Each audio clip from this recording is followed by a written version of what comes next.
Merry Christmas, y'all. You see, I still ain't doing shit, wearing the same clothes. Ain't been shaving. Haven't left the house in days. I thought about going to the movies, but right now I'm watching Alice in Borderland.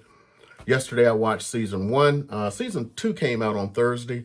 I was going to watch it. It's like, hey, let me catch up. So I watched season one yesterday. Today I'm watching season two. I'm about halfway through with season two. Unfortunately, I'm not going to get what I want because I already know they've been signed up for season three. I hate when that stuff happens, so there will not be a conclusion, just more stuff.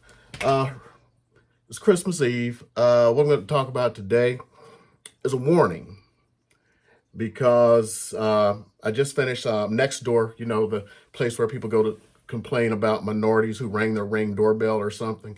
Uh, that's why I stopped doing.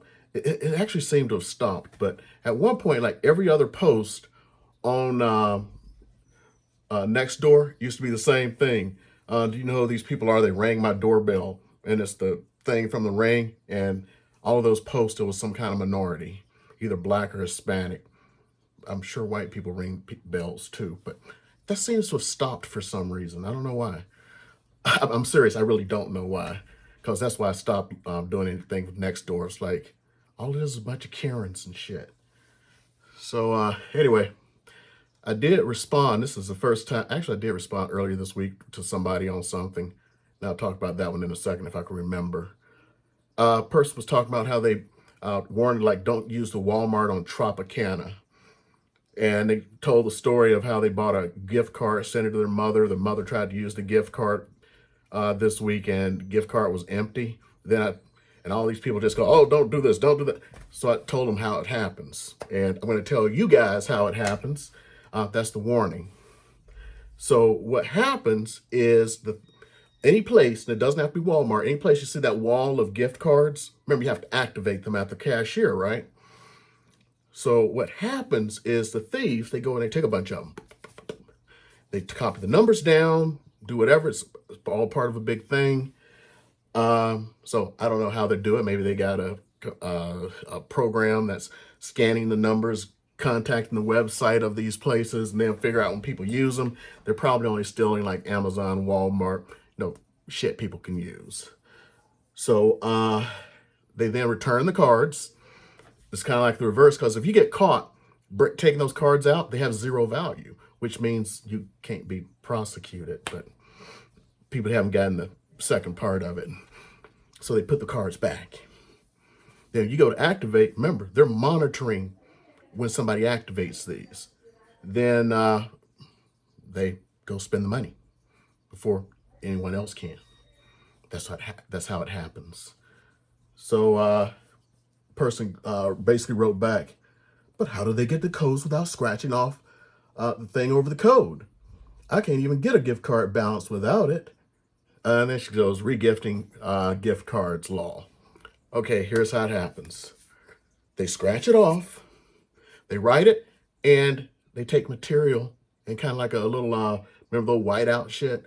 Kind of white that out, and it's the same kind of material that's going to be similar enough to you think it's a scratch off material. You scratch it off, you activate it. Well, it's been activated because there's a barcode there. That's the part they forgot about, the barcode.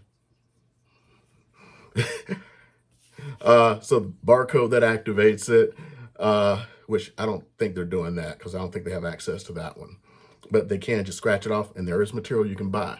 Then I gave the example of how, I don't know if any of you remember this shit. People used to go buy, like the Walmart, Target, whatever. They would buy, in this case, let's say a PS5. Take the PS5 home, take all the stuff out, and they put in sandbags that weigh about a PS5. They have equipment to rewrap it, shrink wrap that shit. They shrink wrap it, take it back to Walmart. Oh, I decided I don't want this PS5. Okay, it's shrink wrap. They're not going to open it. Then you take it home, open it up. Your kids are like, oh, I got a PS5. Open it up, and it's a bunch of sandbags.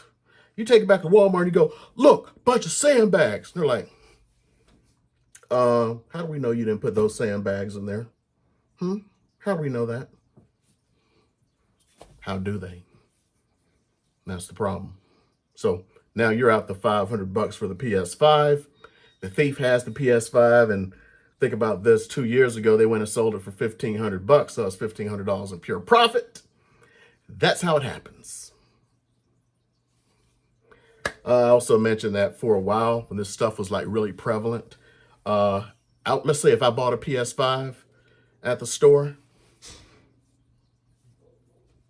I would go and I'd pay for the PS5, right? And it's like, hold up, open up a knife.